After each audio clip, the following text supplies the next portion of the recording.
Today we're in Birmingham for a workshop entitled Strategic Leadership for Sustainable Success. The session is hosted by Joanna Howes, CEO of the Change Creators.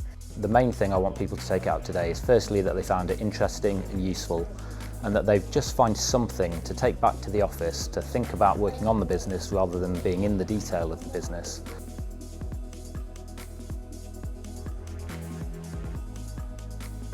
So it's really important they at least take away one thing when they go, this is what I'm going to use from what I've learnt to make a difference. So I'm certainly going to be sharing with the leadership team some of the concepts and thoughts that's come out of the day today.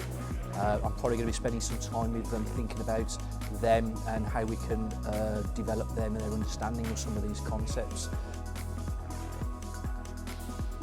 It's been really interesting actually. So we've been very open as a group, so we've ended up telling each other any personal circumstances we're in with our businesses, and then a lot of other team, including myself, have been chipping in to say whether we encountered that and how we solved that issue. It's going to be pretty easy to implement a lot of the ideas that I've heard today, principally because they've been explained very clearly and they're in bite-sized chunks. So I think it'll have a massive beneficial impact, really.